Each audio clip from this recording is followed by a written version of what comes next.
नमस्कार। आज मैं फिर अपने इस चैनल पे एक अपनी स्वरचित रचना लेकर आई हूँ, तो उसको ज़रा सुनिए और फिर काफ़ी देर चिंतन करिएगा। क्योंकि हम कई बार सोचते हैं कि हम ही होशियार हैं, हम ही को बहुत आता है, पर कभी कभी हमारे बुज़ुर्ग भी बहुत अच्छी सोच रखते हैं। उनको हमें एकदम पुराने ज़माने का या ये नहीं सोचना चाहिए कि उनकी सोच सही नहीं है। आप देखिए इसको, आपको अच्छा लगेगा। इसका शीर्षक मैंने रखा है अच्छा तो इसलिए। इस कथा में एक माँ है जो मुख्य है और नेपथ्य में है, किंतु वही एक्चुअली इस कथा के शीर्षक को सार्थक करती है और जिसको उसका पुत्र समझता है। अच्छा तो इसलिए ईजा हमारे यहाँ उत्तराखंड में माँ को कहते हैं। ईजा को दिवंगत हुए बस एक ही दिन हुआ है। कोरोना के कारण इस समय बस मेरा ही परिवार यहाँ है, मैं सुजीता और हमारा पुत्र चिन्मय। सारे परिवार वालों में बस 2 लोग ही सम्मिलित हो पाए, कुछ मित्र और कुछ पड़ोसी। मैं राधा वल्लभ कुमाऊं की घाटियों में बसे एक दूरस्थ गांव का रहने वाला, पढ़ लिख कर यहाँ तिरुवनंतपुरम में एक सरकारी संस्थान में कार्यरत हूँ। लगभग 2 वर्ष से मेरी ईजा मेरे साथ यहीं रह रही थी। यह कहने में मुझे गर्व का अनुभव हो रहा कि मैं एक अल्प शिक्षित महाज्ञानी महिला का आत्मज हूँ। ऐसा मैंने क्यों कहा, यह अभी आपको स्पष्ट हो जाएगा। सुनिए। हम कुल 6 लोग गांव में रहते थे।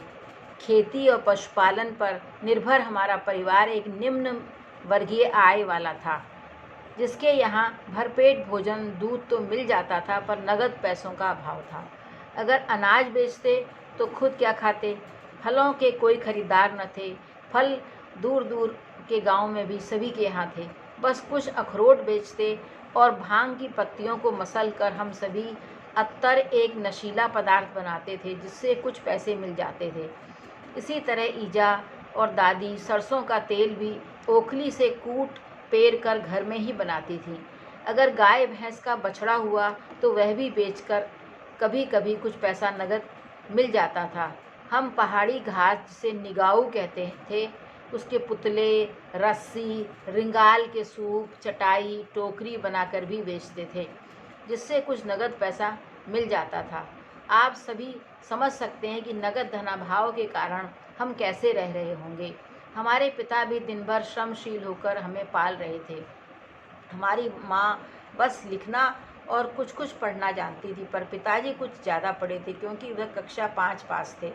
मेरी ईजा को हम तीनों भाई बहनों को शिक्षित करने का बेहद शौक था, अतः वह हमें पढ़ाने के लिए स्कूल के इकलौते माँ साहब को हर महीने गाय का शुद्ध घी देकर आती थी और उनके घर की साफ सफाई भी कराती थी, जिससे वह हम तीनों बच्चों पर अपनी विशेष कृपा कर सकें। बच्चे थे हम, हमारे माता पिता और दादी की बहसों के सिलसिले, फिर माँ का सिसकना समझ ना आता था। पर जब दीदी पूछती थी, वो हमसे बड़ी थी, कि भौजा मतलब क्या हुआ माँ, तो माँ कहती थी के ने आखन के नहगो, कुछ नहीं, आँख में कुछ चला गया। और हम विश्वास कर खेलने पढ़ने चले जाते। भला माँ का विश्वास कैसे न करते। पर दीदी विद्या बड़ी थी, वह कुछ शंकित रहती, पर अवश्य कुछ हुआ है। मैंने एक बार अपने पिता और दादी को वह शब्द बोलते सुना जिसे माँ हमें बोलने से मना करती थी। बाद में पता चला वह तो गाली होती है। खैर, हमें दूध घी भरपेट भोजन, हमारे घर के फल खाने को मिल ही जाते थे। बस माँ हमारे पढ़ने पर बहुत ध्यान देती थी और दादी जी कहा करती थी, त्यार नानतीन अब कलेक्टर बनेर छन के निहुम तो पढ़ाई, अब तो विदुली मतलब विद्या दीदी ब्याह ठहरूँ मैं, धौ कसी पढ़ा ली घरों काम सिखा। अर्थात पढ़ के क्या तेरे बच्चे कलेक्टर बनेंगे, कुछ नहीं होता पढ़ाई से, कुछ दिनों में विद्या की शादी कर देंगे, कैसे पढ़ाएंगे, घर का काम सिखा, देखती हूँ मैं तेरे को भी। पर माँ हर प्रकार हमें पढ़ने को प्रेरित करती। एक दिन अचानक पिता लंबे बुखार के बाद चल बसे और उसी दुख में दादी भी 1 वर्ष के अंदर ही काल कवलित हो गई। बस अब हम थे, ईजा, दीदी, मैं, राधा वल्लभ और मेरा छोटा भाई नंदा वल्लभ। हमारी दिनचर्या में कोई अंतर न पड़ा। पहले भी माँ हर समय काम करती रहती थी और बगैर सजी सवरी रहती थी, अब भी। पर अब कभी भी माँ की आंखों में कुछ तिनका नहीं गया। बस हर समय हमें पढ़ाई का महत्व और जीवन के पाठ पढ़ाती हमारी ईजा हमें ऊंचा उठाती ही चली गई। दीदी के लिए असमय आए रिश्तों को ठुकराती गईं, रिश्ते नातेदारों पड़ोसियों को रुष्ट करती हमारी काया से क्षीण पर मन की सबल माँ हमें आगे बढ़ाती गई। हमारी दीदी आज एक विद्यालय में प्राचार्य है। मैं वर्तमान में केरल में एक सरकारी सेवा में नियुक्त हूँ। मेरा छोटा भाई अभी शोध कार्यरत शोधार्थी है। यह सब कोई जादुई करिश्मा नहीं, हमारी ईजा का शिक्षा के महत्व को आत्मसात करने का दृढ़ संकल्प था कि हम मासूम अबोध आज यहाँ तक पहुँचे हैं। उन्होंने ही हमारा मार्गदर्शन किया।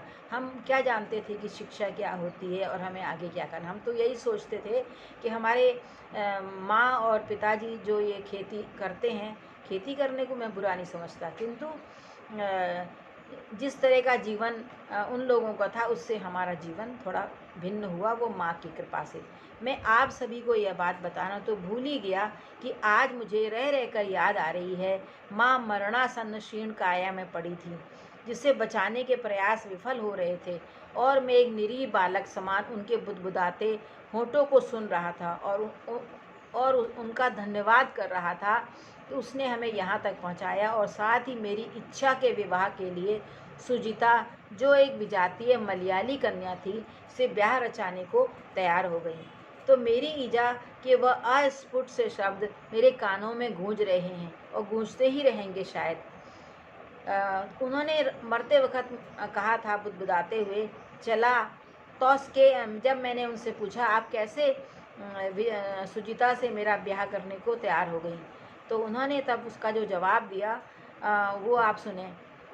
चला तौस के ने जो ब्याह में प्यारे ने वो ब्याह निभ है, अर्थात जिस ब्याह में प्यार नहीं वह ब्याह कैसा। मेरी अल्प शिक्षित ईजा इतना ज्ञान सजोई थी, इतना बड़ा ज्ञान हम सबको दे गई।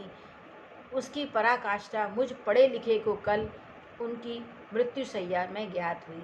मरते वक्त उनके यही अंतिम शब्द थे, चला तौसके ने जो ब्याह में प्यारे ने वो ब्याह निभ है, अर्थात बच्चे, चला माने बच्चे, ऐसा कुछ नहीं है जिस ब्याह में प्यार नहीं वो ब्याह नहीं।